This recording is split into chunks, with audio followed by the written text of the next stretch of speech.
Shalom and welcome to another episode of They Called Him Yeshua, and we are here in Israel at Nativia. Thank you for hosting us, Nativia, and we are here with pastor, conductor, singer, composer, David Loden. So glad to have you with us today. Thank you for joining us. Thank you. I'm very pleasant to be here. Thank you for the invitation. It's so wonderful to finally meet you. I've been singing your songs for decades, and I've heard your music for a long time, and it's wonderful today to share your story with our audience. I have a few less testimonial questions to start with. Number one, you are a Michigander, is that correct? I was born in Michigan. I was born in Detroit, Michigan, yes. So my question Didn't grow up there, but I was born there. Okay, well my question is, do you miss the snow?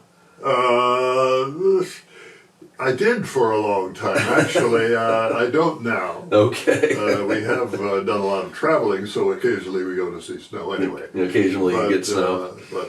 Yeah, there is only two seasons in Israel, winter and summer. You don't have Hot anything and hotter, right? In between, it doesn't happen here. Yeah. If the story of your life was a musical composition, who would be the composer and what would the title be? Oh my goodness. You should have warned me on that one. Things that require thinking. Who would be the composer? Well, dare I say I would like to write it myself, but Sure. probably that, I take it that's not the intent of your question. I think the important thing would be that for me, in my entire life, what I want to do is to just simply be used and see the glory go to God. You know, it's like the whole business of interviewing and my history here and all those sorts of things, you know. This is all important on one level. On the other level, it tends to perhaps miss the point that David Loden's a very, very tall little guy who the Lord has chosen to use in His grace, and I want that glory to go to Him. So that would be the focus of a musical as far as I'm concerned. Who would write it? Well, I guess I could, or if not me, then maybe perhaps Mendelssohn. There you go. I didn't know if Bach would come out or not. No, not so much Bach. I think either Mendelssohn or perhaps, I don't know, that's all right. Anton Bruckner, but he didn't write that much music for boys. And do you recall the first musical recording that you purchased with your own money? Well, seeing as how it probably would have been maybe 80 years ago, no, I don't. Okay, then how about the most recent thing that you purchased? Well, I really don't purchase music as such. In this modern day, of course, you get all the music that you need wherever, you know, on the internet and so on and so forth. But as far as investing in music, if that's it, and the type of music that I would invest in, I would invest in music which is vocal in origin and has a message, a healthy message for our people and for the world. You know, so this is what I would do, and in that respect, again, I would probably go to somebody like Mendelssohn. I haven't bought music, and I don't remember how long, but because I'm very interested in vocal music and the expression of the word in music, I would go to people like Mendelssohn or Bruckner. I'm going to actually stray from my set of questions, which I often do, to ask two things that I think are on your heart, as I have seen some interviews, and very germane to your journey. Worship, I think you expressed recently in an interview that music is an expression of the culture. And as I see worship as a worship leader myself, worship is both the expression of God to us and of us to God in that meeting place. What is worship to you? Yes,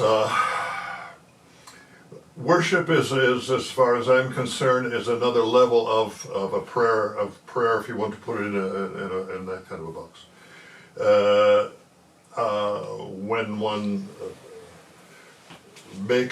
God has given us a privilege of coming to Him in prayer, and that is exactly what it is. It's nothing more than an honor and a privilege to do that. And when we do so communally, when we do it together with other people, it's I think very pleasing to Him, because we try to put our hearts together and move together as one, as He has made us one. Mm-hmm.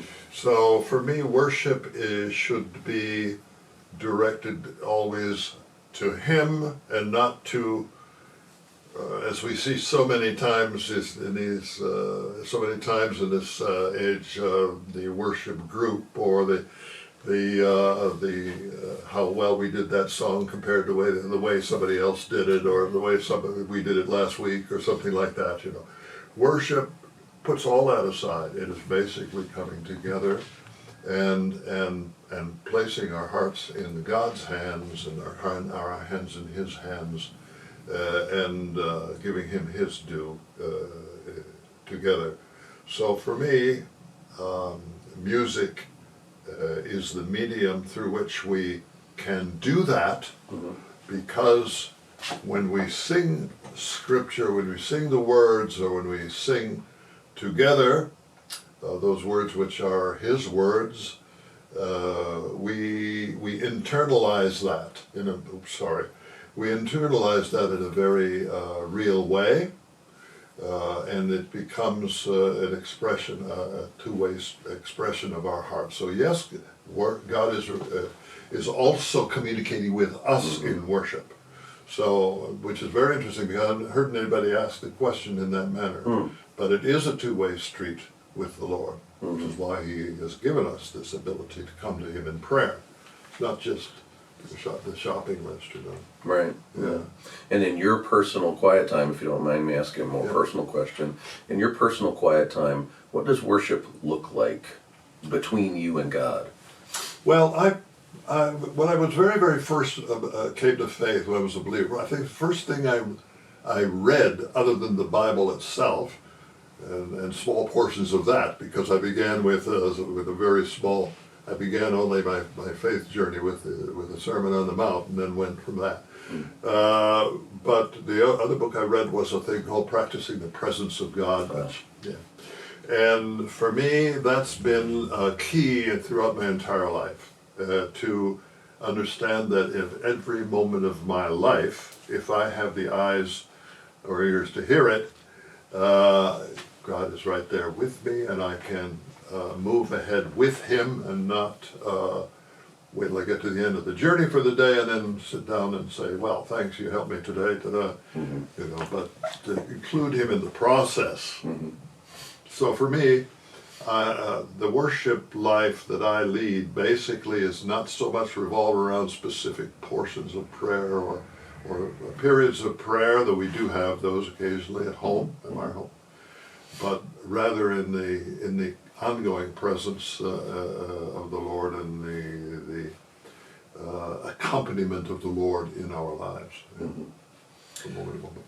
I love that, because I like to say that worship really has very little to do with music, but that music is a codified way, if you will, or an expression of that life of worship. So the interesting thing is, we can worship through our minds and so on and so forth, but when you involve the medium of music, you're unleashing, you're opening up the whole world of the emotional life and so forth, which comes through music, and it's a whole other dynamics, whole other gate, mm-hmm. to our feelings, mm-hmm. through which God can enter, through which we can bring to Him. Mm-hmm. It's like the gate to the temple or something.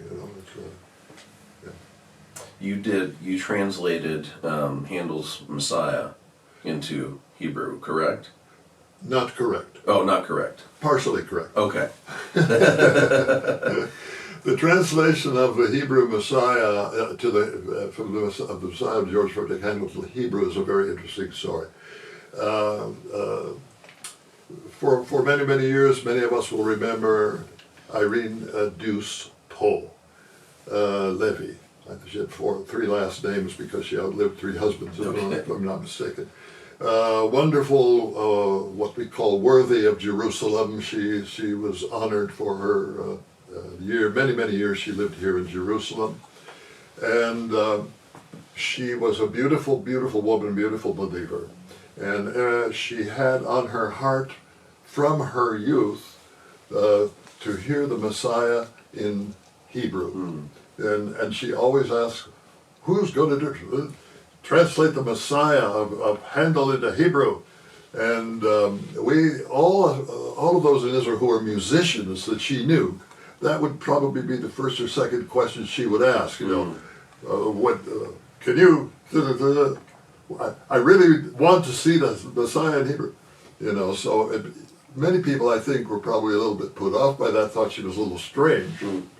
Well, at one point, a poet, a believer in this country, very lovely man,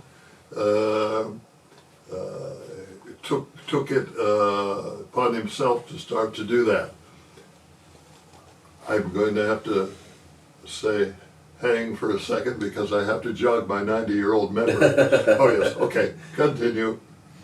Amikam Tavor, who is a poet in the land, actually listened to what she had to say. And he started to do the work on it. He said, well, why not? So he started to do the work on it. He did the basic translation or adaptation, if you will, into music of the texts of the Messiah into Hebrew, probably about 2/3 of it. Then Aryeh Bar David from Moshav Yad Hashmona, near Jerusalem here, a great musician, used to be a bassist with the Jerusalem Symphony. He took it up at that point and began to really put it together so it was really singable text. Abikam and Aryeh did say 2/3 or maybe even 3/4 of the work, something like that, of translating the Messiah into Hebrew. We did a kind of test performance in Jerusalem here. Okay, at that point I wasn't conducting it, Aryeh conducted it, but I sang the bass solos.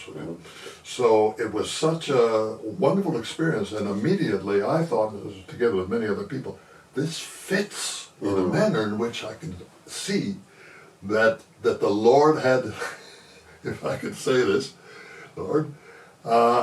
Lord had the Hebrew in mind when he placed this wonderful work on the heart of George Frederick Handel. Interesting. And it worked so beautifully. So I said, Aryeh, look, let me take this. This is too good to pass up. It's a good experiment, but let's not leave it in that stage. I will produce it. And so I translated the rest of the Messiah. So about 1/3 of it is my translation.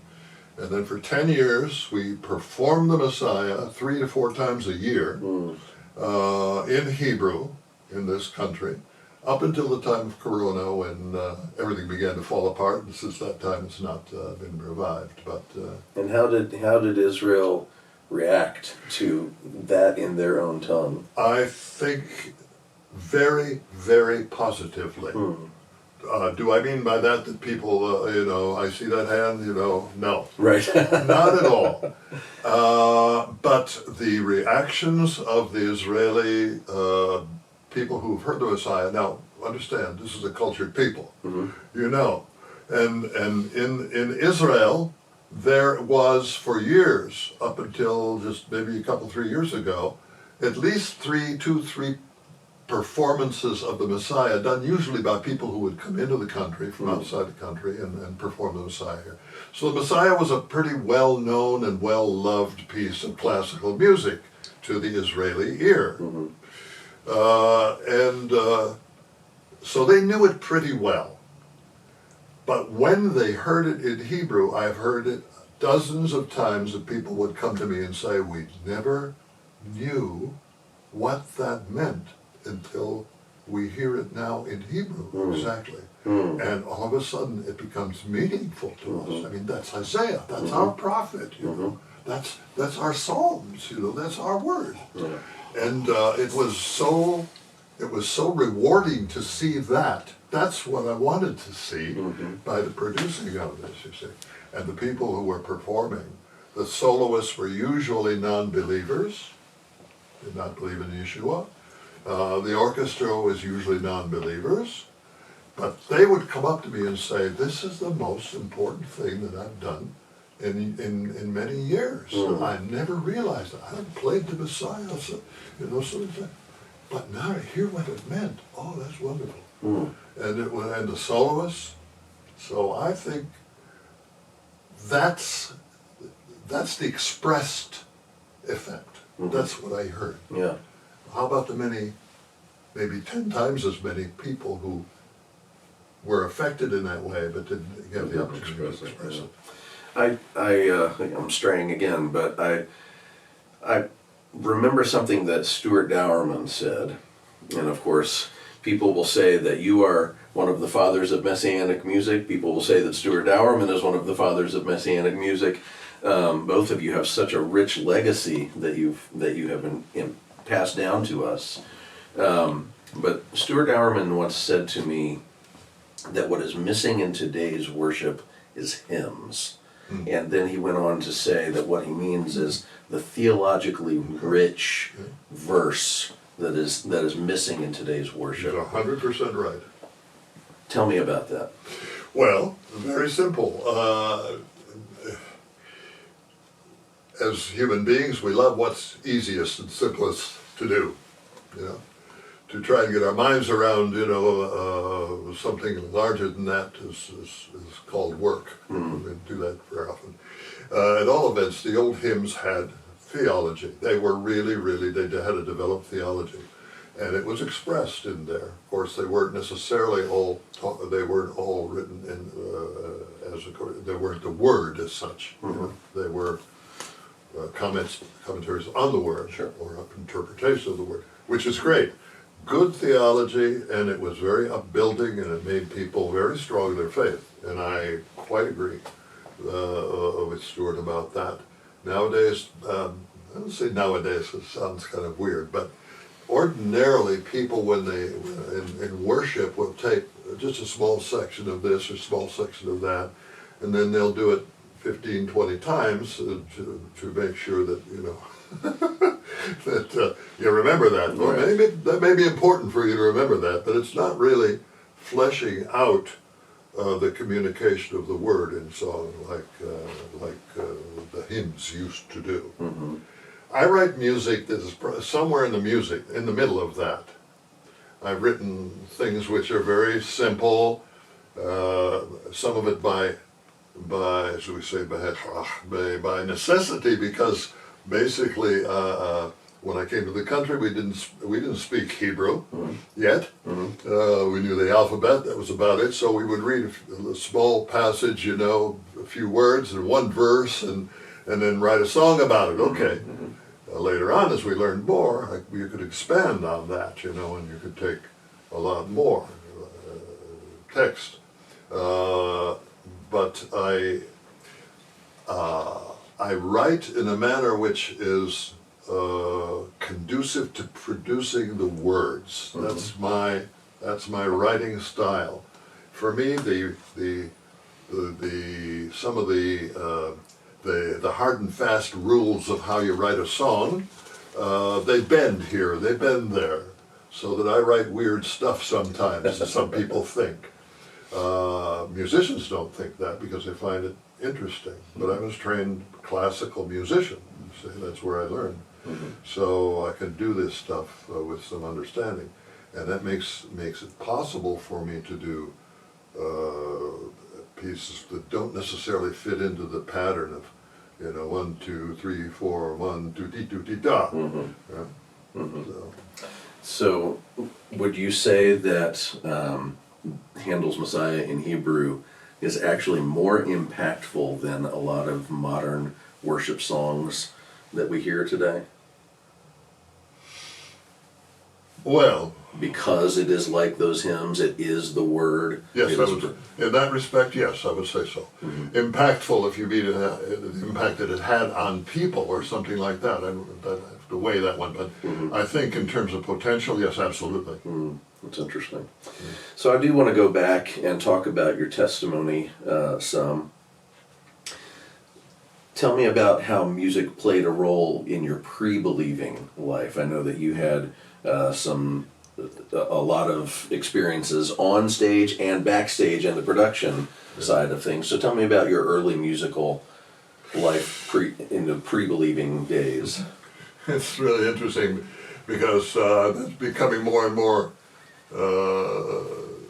to the forefront of my mind as I get a bit older is how it all began. But I began as composing music. When I was 8 years old, I loved Bach for some reason. I'm the only musician in my family, and nobody knows where it came from actually. But I loved Bach, and so at 8 years old, I was writing little chorales trying to imitate Johann Sebastian Bach's music, you know. So I began as a composer, and then I conducted my first choir when I was 16 years old. Then I went into singing and I joined the Roger Wagner Chorale, which was a very professional, very highly regarded, probably the second best choral society in the world at that time, next to the Huddersfield Society in England. And as a professional singer, I then moved into professional solo work. I sang opera roles, and this sorts of things. So we've had composing, we've had conducting, we've had singing and performing, and from that I went into production in New York City, and I was production stage manager for a large ballet company, the Joffrey Ballet. I worked in almost every production area in the theater, in Broadway and off Broadway. So all that area I've been doing. But then when I came to faith, of course, I left New York and went out into the woods and met my wife and met the Lord, la la la. So I left the production area, and then I sort of left the performing area, and I continued singing and conducting and composing. And then when I got older and older and older, I couldn't sing that much anymore, and so it went by the by, you know, and I'm left with some conducting. And now I've set the conducting aside to a certain degree, and I'm just composing. So as music had begun, it came right straight back down again, exactly the way it built. Sure. Music has always been tremendously important to me. Yeah.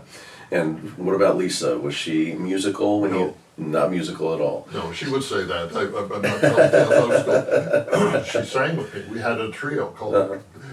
When we first came to faith. Excuse me. It was myself and my wife and another young lady who came to faith through partially, at least through our testimony in the woods in the Northwest, and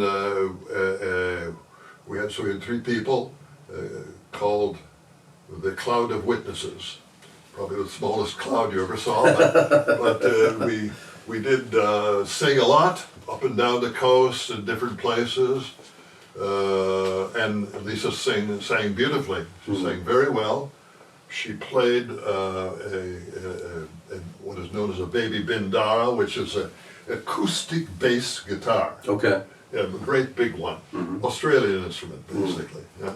And it was as big, I think, almost as big as she is. You could hardly see her behind it. She's not a large woman. So it was really a kind of a funny scene to see that.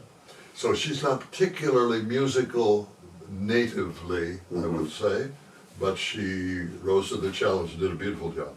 So tell me where you were spiritually in those days when you met Lisa at that cafe, and what attracted you to Lisa, and where were you spiritually in those days? It was very interesting because I think I was aware always, and at least in the same way she will say the same thing basically, that she was on a spiritual search. And I was on a spiritual search. I'd gone pretty heavily into psychedelic drugs, and I never did any hard stuff, thank God. But I did a lot of psychedelic stuff, and was very much into it, and had some experiences that both, if I may make, I don't know if I can use this or not, if not, cut it out, but scared the hell out of me. Yeah. I really had experiences of seeing the enemy. Interesting. And, yeah. But the interesting thing is I knew he was the enemy. Interesting. So in that, I was a seeker. I wanted to find truth. We were into a lot of the Eastern stuff, philosophy and so on, and occult things to an alarming degree to most people, I think, probably.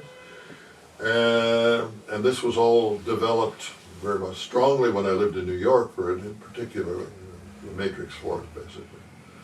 And so when I was on, we just finished a tour with the Joffrey Ballet Company. I was living in New York, but I would take the company out to tour.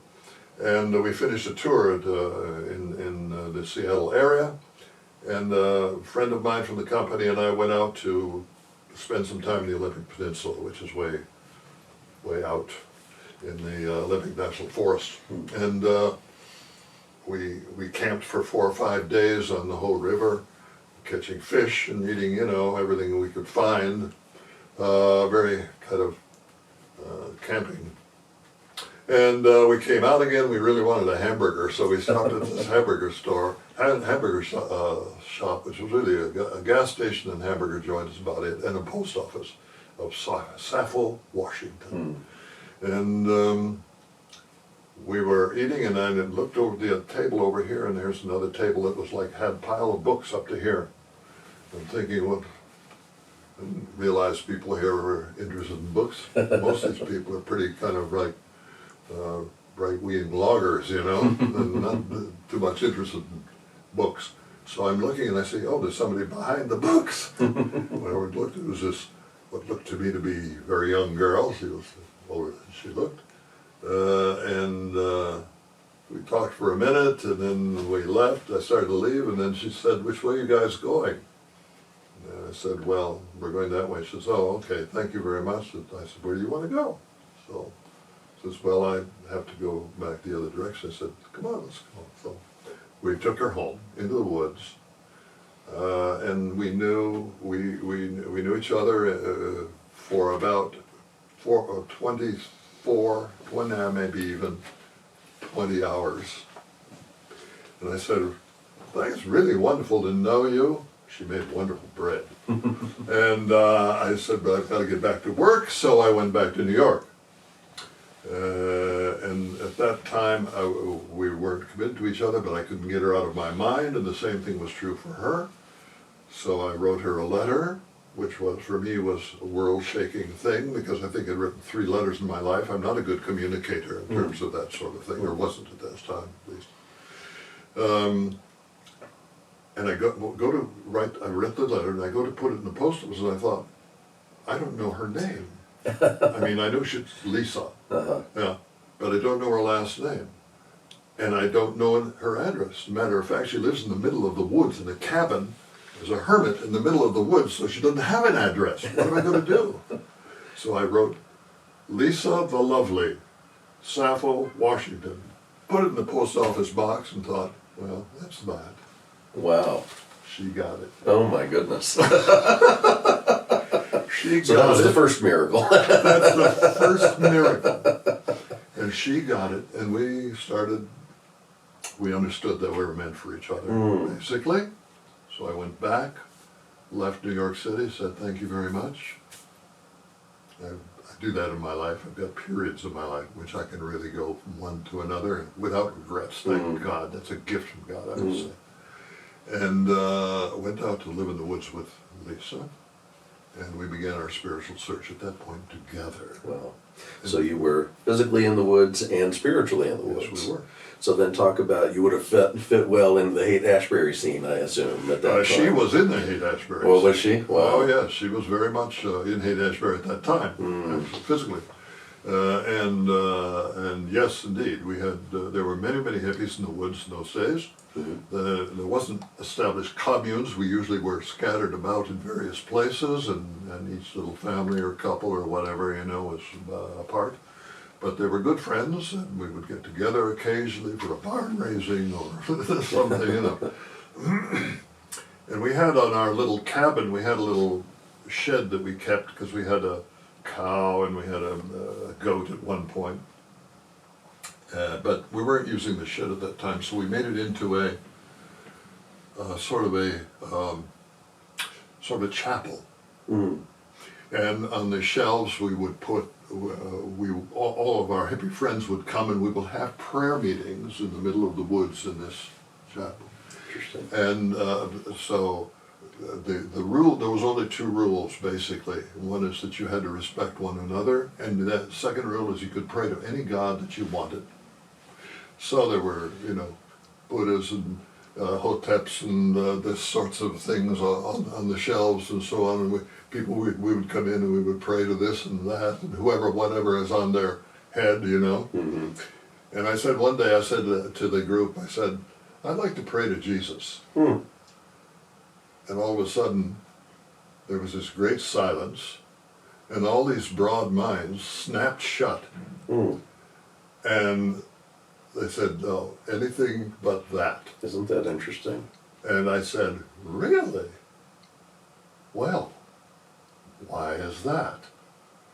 And that was the beginning of when I really realized that this Yeshua person, this Jesus, was not like any other thing. So I began to look, and I began my search for him, in the midst of the search for spirituality, search for him at that moment. Interesting. During that Why? prayer meeting. Why, with all of the other spiritual options there, why did you focus for a moment on Jesus? Know.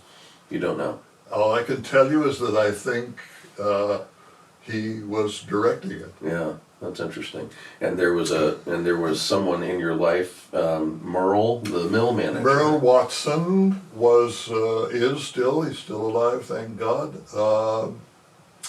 The manager of the shake mill. Shakes are like shingles, but they're rough cut shingles for roofing materials. I used to work in the mill there. He would hire the hippies. The only one around who did, in fact. We were pretty kind of fringe people.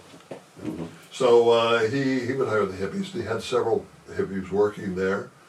And he was so good to us. He was a righteous guy, and he was full of love for us. He was living his faith. We didn't know what it was at the time. Mm-hmm. Finally, I went up to Merle and I said, "Okay, look, we've been watching you. You're fair. You hire us. You treat us well. You're a righteous guy. What is it about you that makes you so different than all the rest of these kind of like people who don't do that?" Mm-hmm. And he said, it's like he'd been waiting for the question. Mm-hmm. And he began to share his testimony with me, how he came to Jesus. Now, here was a man, about the same age as I was at the time, maybe 40-ish, close to 40, never been more than 100 miles from the house he was born in. Wow. Wow. He has since then, but this very simple guy. Mm-hmm. And he shared his testimony with us, and he would take us home to his house, which was right just off the property of the mill itself. And we would sit there after work. He got up in the morning, maybe 5:30, 6 o'clock in the morning, start the first shift at 6 o'clock.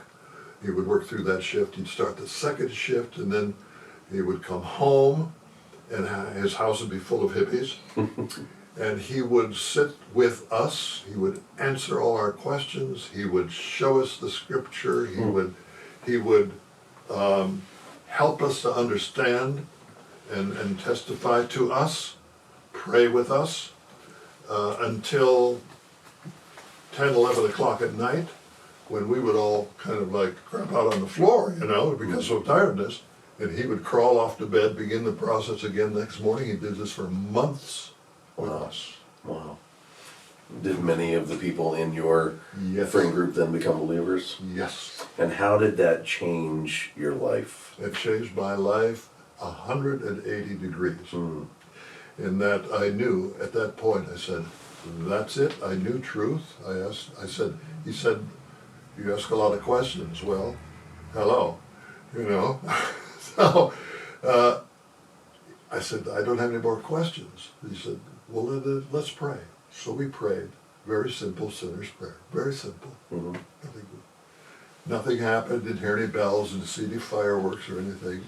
But I felt in the middle of my heart a key went. And I knew. That's interesting. I knew at that moment that something really world-shaking had happened to me. Wow.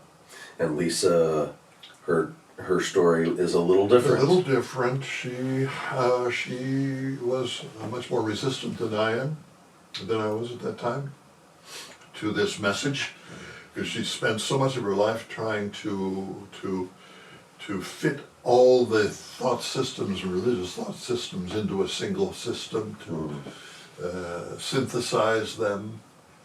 And that was her big dream, and of course Yeshua didn't fit that at all.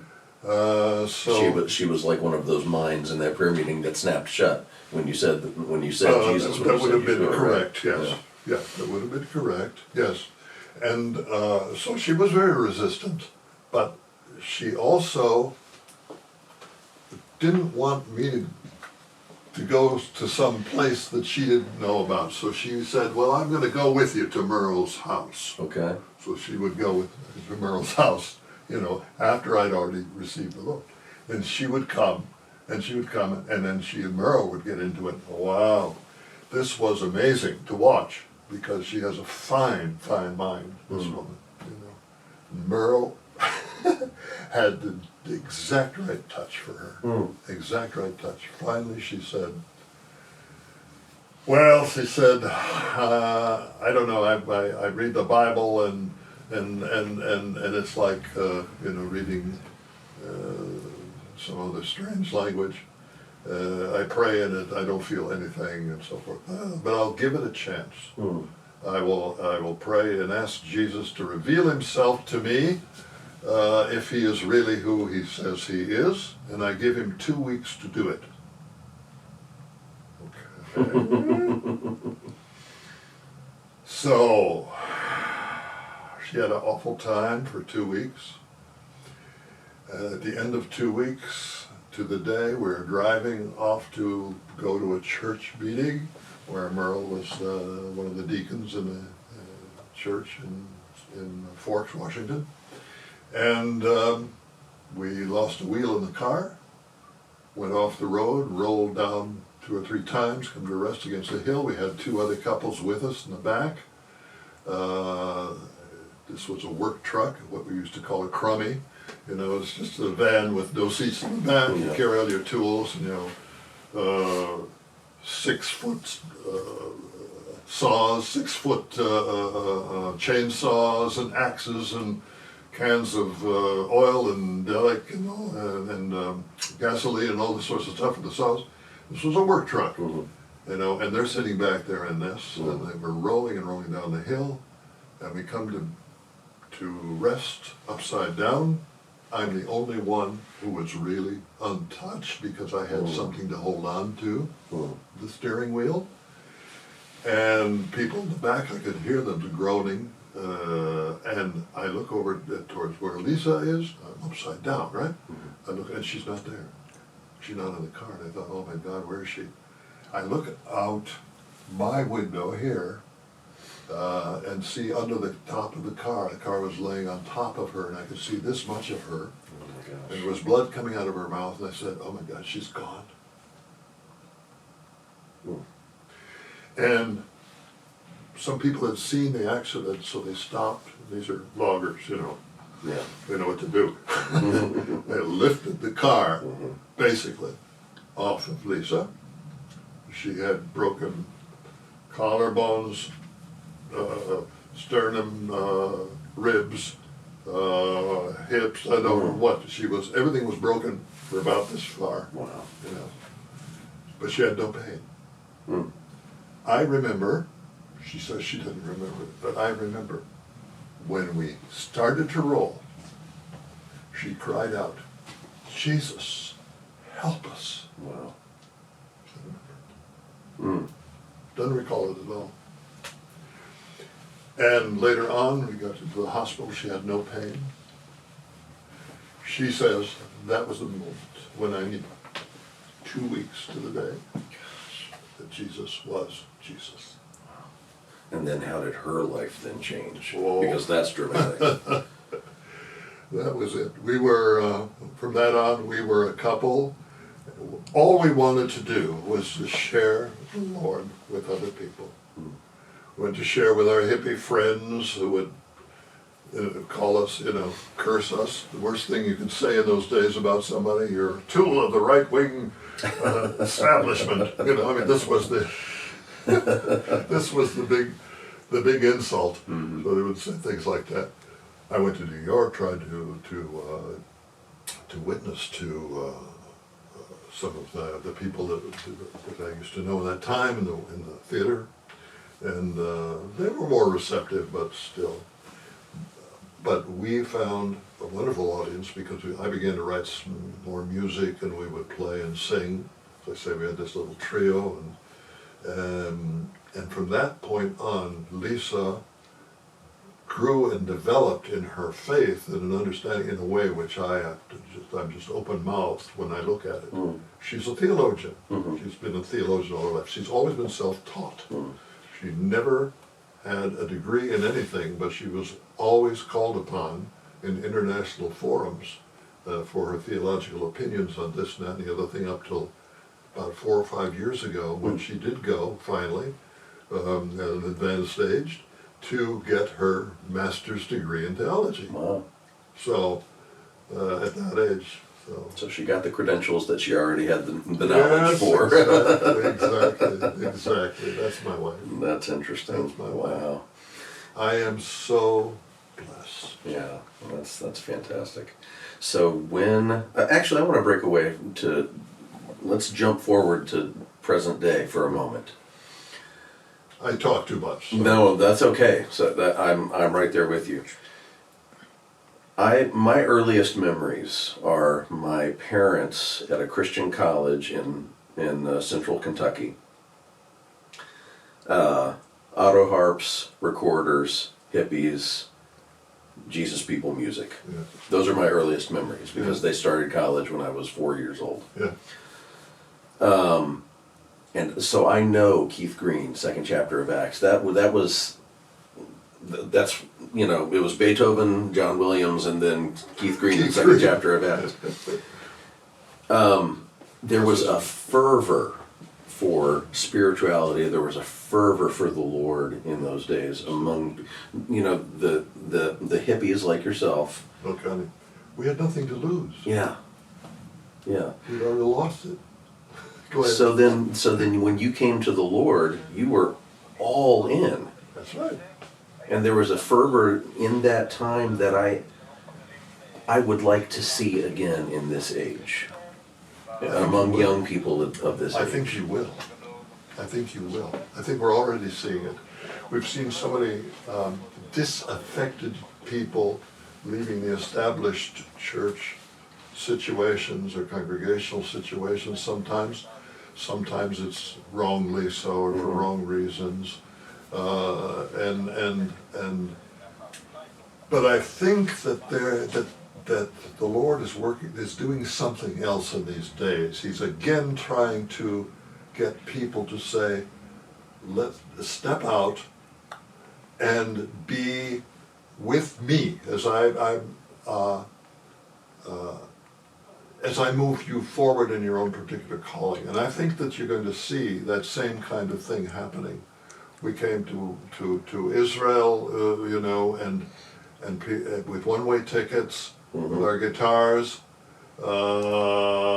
We with 80 English pounds. That's what we had, other than our personal belongings, the guitars.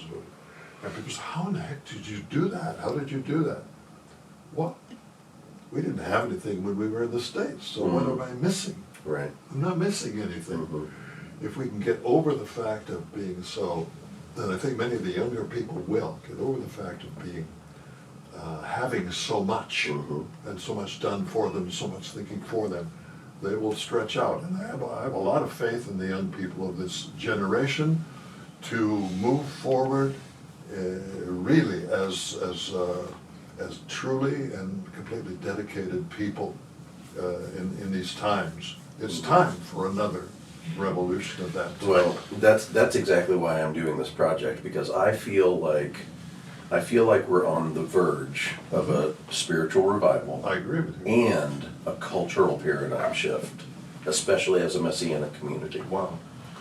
So the reason that I want to collect the stories of the pioneers that gave us the modern Messianic movement that we're sitting in, the modern community that we're sitting in, is because I believe that for the leaders of tomorrow, the key to following God forward is by looking at the foundation that was laid in the past. Right. So what would you say to leaders, to young people that may be aspiring leaders, young people that may not realize yet that God is calling them to be those next world shakers? What would you say to them to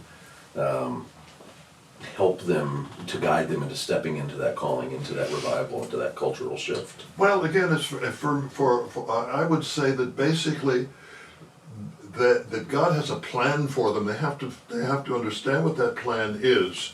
They don't have to understand it all, but they have to understand it step by step. You make a step, and then the Lord shows you the next step. You know, if you knew too much, you wouldn't go on that path. Yes, for sure. You know? But step by step, you will do so, and you will do so together with Him. And this issue of making sure you constantly understand that the Lord is with you, not just nice words, but He's actually right here. I'm looking at you, you're looking at me, we're both, the Lord is looking at both of us, you know, and I mean, He's right here with us. And if you can move ahead, if young people can move ahead into the callings and the gifts that they have, God has placed in them great gifts. And how developed they are will be dependent upon how well they move into it, accept it, and develop those things. And the only way to do that is step by step, and not get too bogged down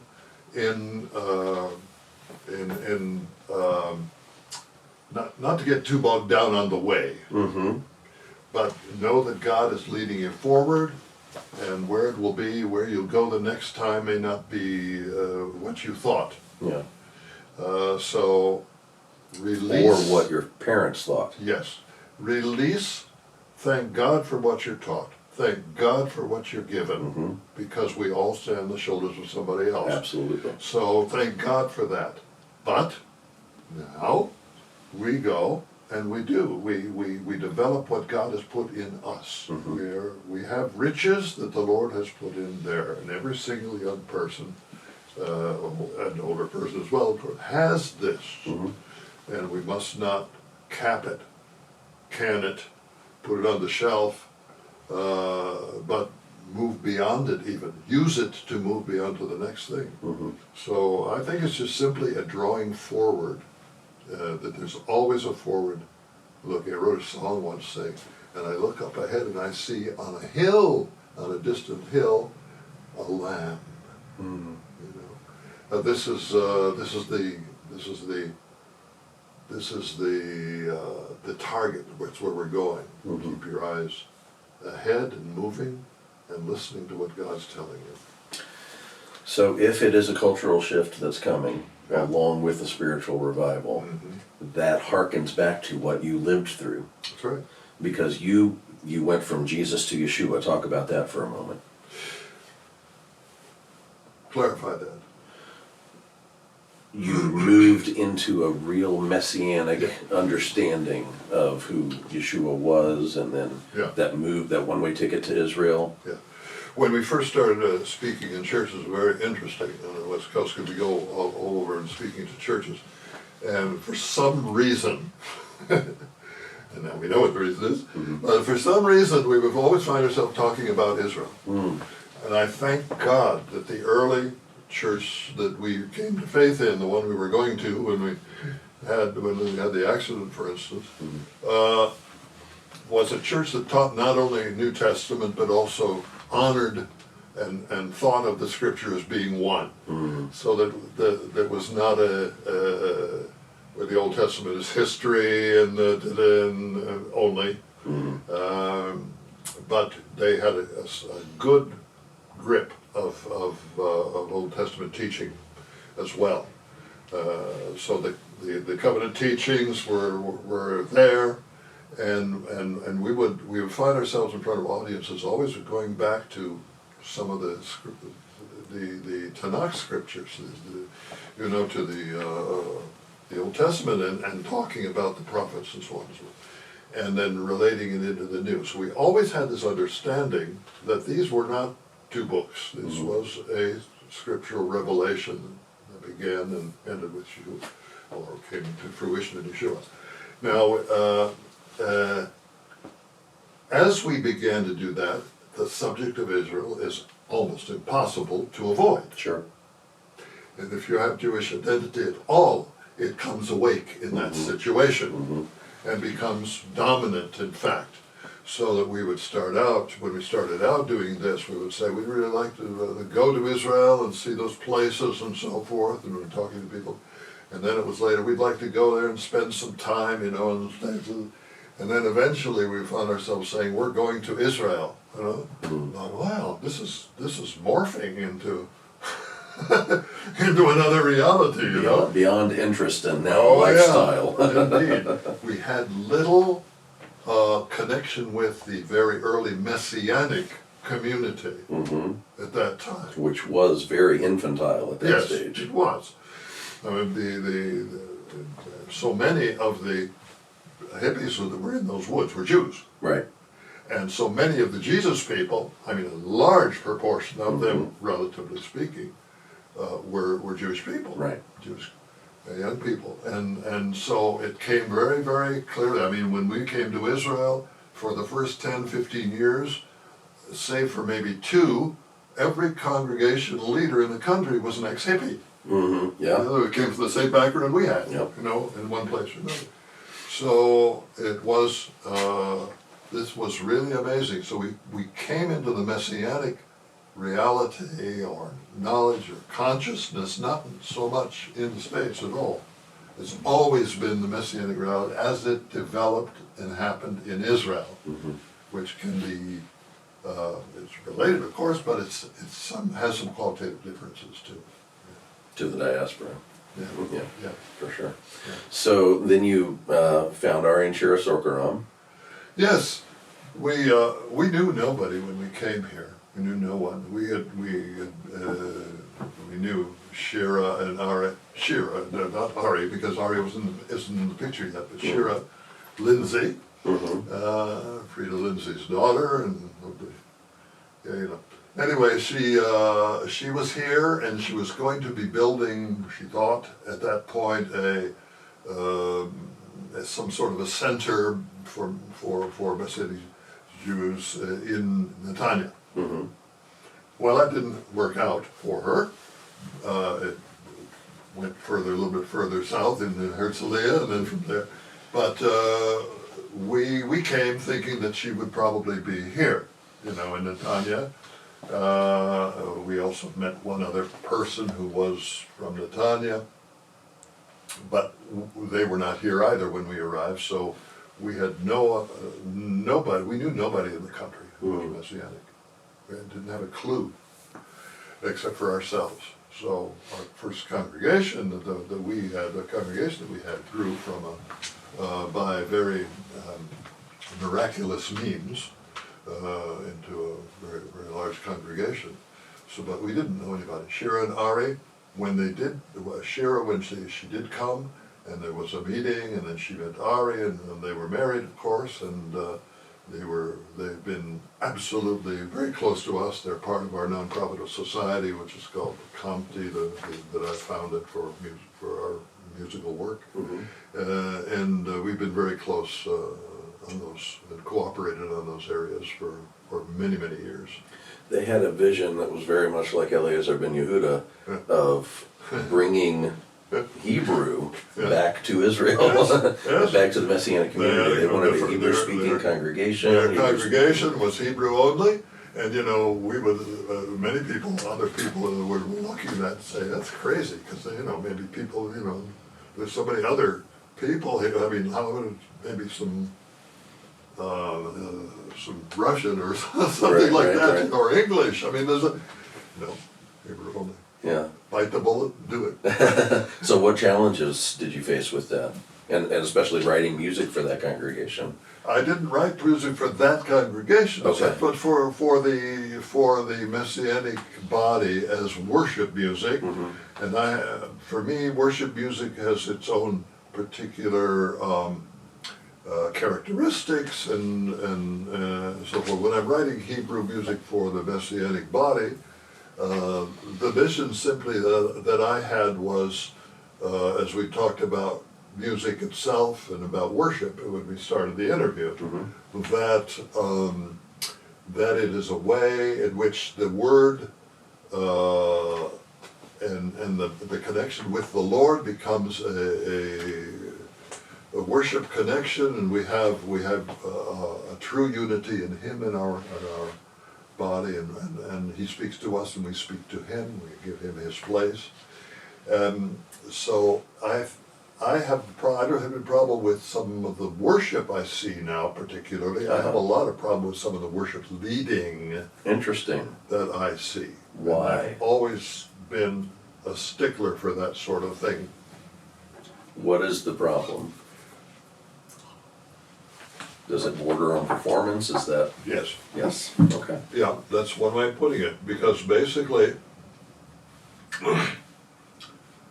if you're guiding people through the desert, there's two places you have to look. You have to look ahead of you, well, around you, and you have to look back to see where people are.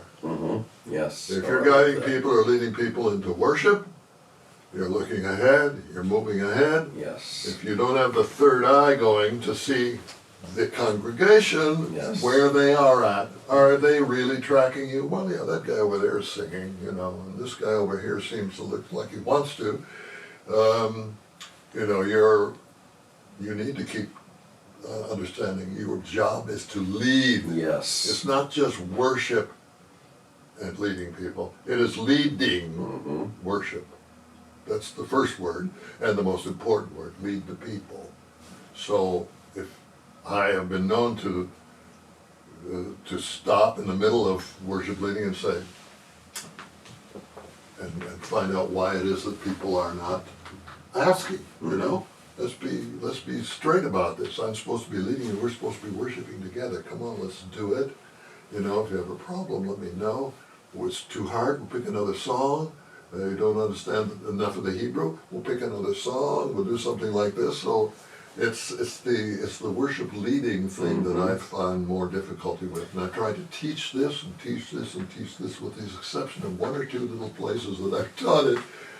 And people say, yeah, great, let's do it. I go back 2 weeks, months later, and we're right back to square one again. So there's something about this performance thing that grabs them. Yeah. There's two things that come to mind. Number one, I see a lot of young people who lead worship, and I have been guilty of this as a worship leader in the past, in my younger days, of not leading, but of having an experience. And it doesn't really matter whether the congregation is having that experience with me or not. Yeah. I'm having a moment of integrity. You're a worshiper. Right. But that's not a worship leader. So first of all, you're speaking my language there with that. Secondly, I was told just this morning that congregational leaders in Israel are often called, my Hebrew is bad, but Roi Roim. Okay. Kehillah. And that is not only shepherd, but Roi also is the word to see, right? No, it's built. It's a little bit different. Okay. Yeah. Well, pardon my bad No, it's Hebrew okay. there. But to shepherd them Yeah. is exactly what you're saying. But the shepherd has to see. Yeah, exactly. The problem is he has to see out of two eyes. You know? Mm-hmm. So speak to worship leaders today. Give them that nugget of wisdom from a worship leader. How do you shepherd the congregation through a worship set?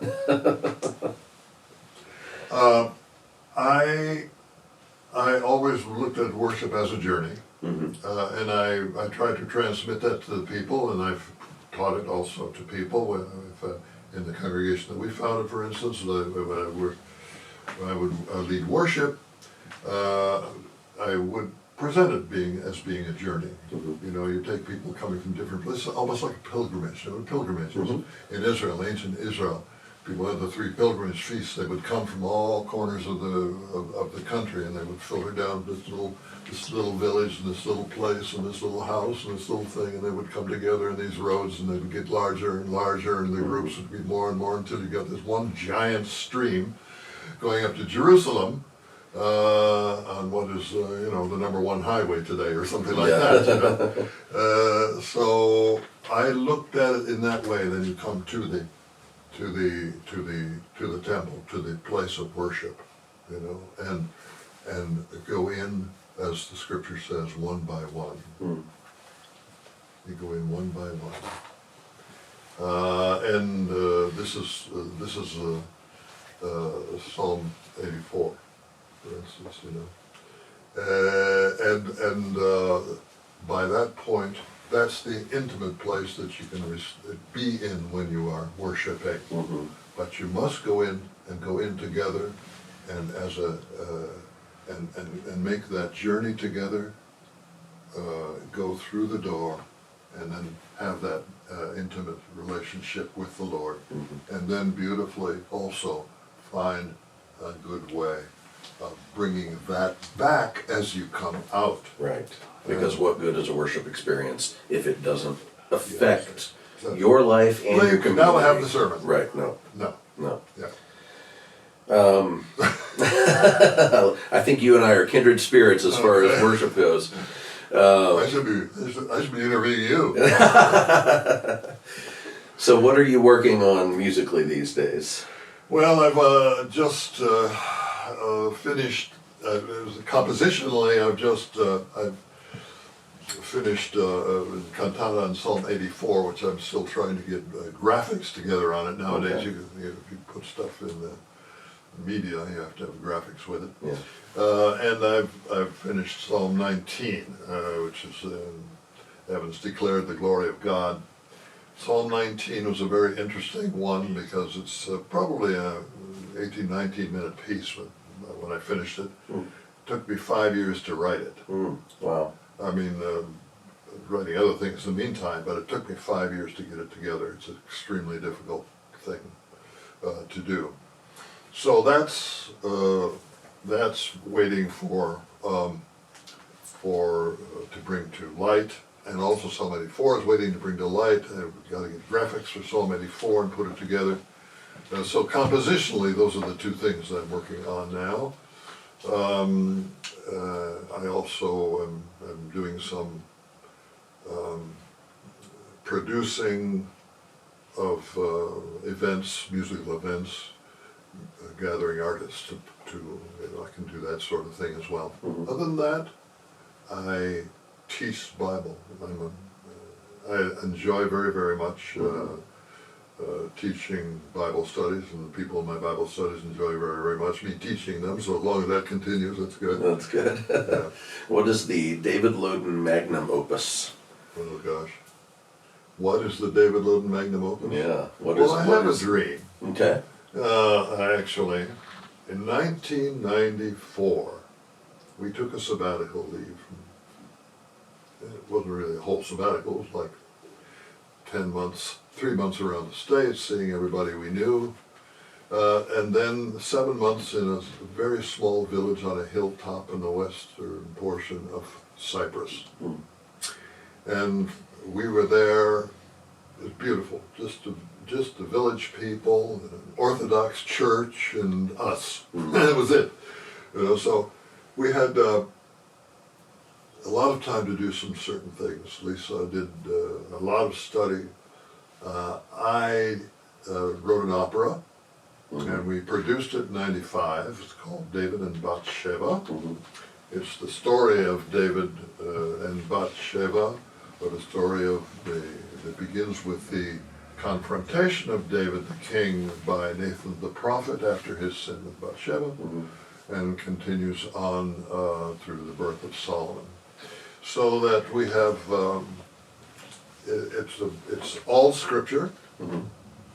We produced it in Israel, and up till about 2 years ago, it was the only opera conceived and composed in the Hebrew language that ever found full production. Wow.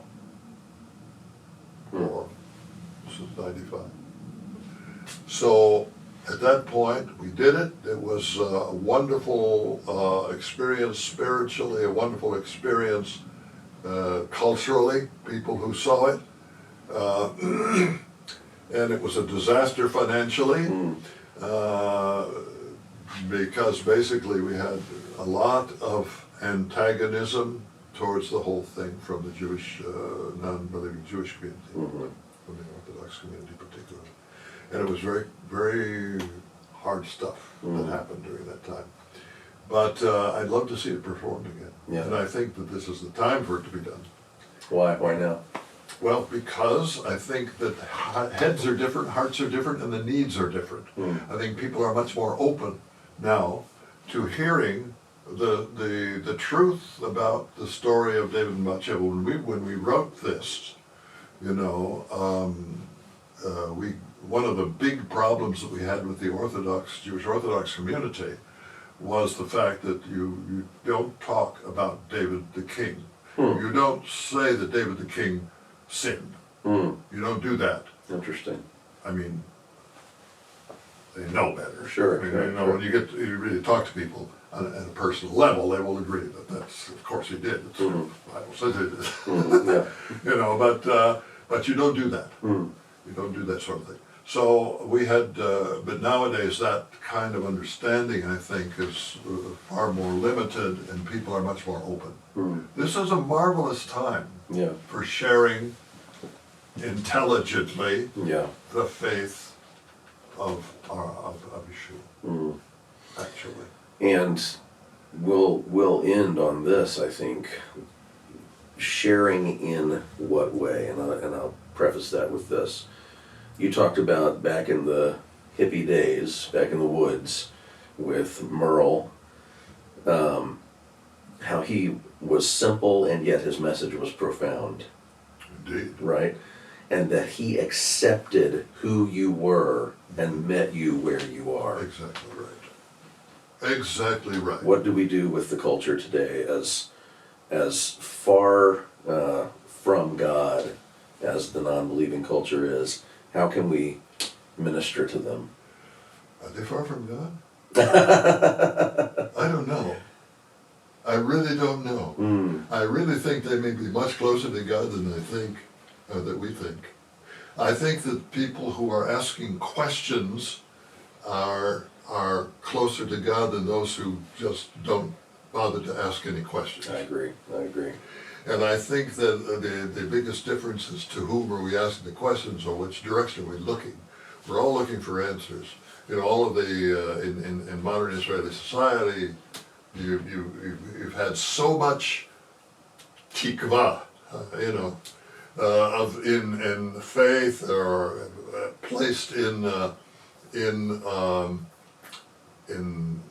politics, or in all sorts of different situations.